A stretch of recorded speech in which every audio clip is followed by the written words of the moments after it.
Hello అండి, welcome to Shanmukh cooking recipes. ఈరోజు పూరీలతో లడ్డు అండి. ఎంత బాగుంటాయి అంటే చాలా చాలా బాగుంటాయి. చూసారా ఎంత సాఫ్ట్గా ఎంత బాగున్నాయో. ఏ విధంగా చేసుకోవాలంటే ముందుగా 2 కప్పులు గోధుమ పిండి తీసుకోవాలండి.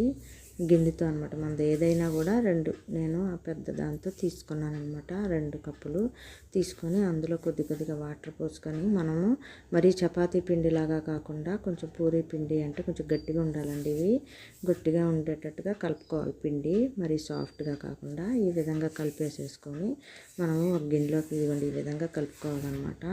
కలుపుకున్న తర్వాత ఈ విధంగా గట్టిగా కలుపుకోవాలి. కొద్దిగా నెయ్యి వేసుకోవాలండి. నెయ్యి వేసుకోవడం వల్ల మనకు పూరీలు మంచి టేస్ట్గానే వస్తాయి అన్నమాట. వేసుకుంటే వేసుకోవచ్చు, లేకపోతే తర్వాత వేసుకోవచ్చు అనమాట. ఈ విధంగా వేసుకున్న తర్వాత మనం వేరే బౌల్లో పెట్టుకొని ఒక 1/2 అవర్ పక్కన పెట్టేసుకోవాలి. మూత పెట్టుకొని తర్వాత ఒక 1/2 అవర్ అయిన తర్వాత తీసి మనం వాటిని సన్నగా బాగా కలుపుకున్న తర్వాత ఉండలు చేసుకోవాలండి.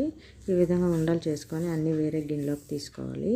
ఈ విధంగా తీసుకున్న తర్వాత అన్నీను ఒక్కొక్కటిగా మనం పూరీలు చేసుకోవాలన్నమాట. ఈ విధంగా తీసేసుకున్నాం కదా, ఈ విధంగా కొద్దిగా పిండి వేసుకొని కింద మనం అప్పడాల కర్రతో చేసుకోవాలన్నమాట. మరి మందంగా చేసుకోకూడదండి. పూరీలు పలసగా చేసుకొని మనం ఆయిల్ పొయ్యి మీద పెట్టుకోవాలి. ఈ విధంగా ప్లేట్లో పెట్టుకున్న తర్వాత ఆయిల్ కాగిన తర్వాత, అంటే మరీ వేడిగా ఉండకూడదండి. ఆయిల్ లైట్గా ఉండాలి. అంటే మరీ వేడి కాకుండా నార్మల్గా ఉండాలి. అప్పుడు మనకి పూరీలు కొంచెం గట్టిగా వస్తాయి అన్నమాట. లేదనుకుంటే పొంగుతాయి. అలా పొంగకుండా ఉండాలంటే హైలో పెట్టుకోకూడదు ఆయిల్. ఈ విధంగా చేసుకోవాలండి. ఈ గోల్డ్ కలర్ వచ్చినాక తీసేయాలన్నమాట. ఈ విధంగా అన్ని పూరీలు చేసేసుకోవాలి. ఈ విధంగా చేసుకున్న తర్వాత ఒకదాని తర్వాత ఒకటి తీసుకోవాలండి. ఈ విధంగా నా ఛానల్ కనుక కొత్తగా చూస్తున్నట్టయితే కనుక లైక్ చేయండి, షేర్ చేయండి, సబ్స్క్రైబ్ చేయండి. ఇదిగోండి, ఈ విధంగా తీసుకున్నాక మనం అవన్నీ ప్లేట్లో పెట్టేసుకోవాలి. ఈ విధంగా పెట్టేసుకున్న తర్వాత మనం పూరీలు చూసారా గట్టిగా ఎట్టొచ్చాయో ఈ విధంగా రావాలన్నమాట. అప్పడాలాగా ఇరిగే విధంగా. ఈ విధంగా వచ్చినాక వీటిని ముక్కలు కట్ చేసుకోవాలి. ముక్కలు కట్ చేసుకున్న తర్వాత కట్ చేసుకున్న ముక్కల్ని మనం ఒక మిక్సీ జార్లో వేసుకోవాలండి. ఈ విధంగా అన్ని మిక్సీ జార్లో వేసుకోవాలి. అన్ని పూరీలు ముక్కలు కట్ చేసుకొని ఈ విధంగా కట్ చేసుకొని అన్నీను మనం మిక్సీ పట్టుకోవాలి. ఈ విధంగా వేసేసుకున్న తర్వాత మిక్సీ పట్టేసుకున్న తర్వాత ఈ విధంగా పొడిగా చేసుకోవాలండి. ఇదిగోండి, ఈ విధంగా అవుతుందన్నమాట.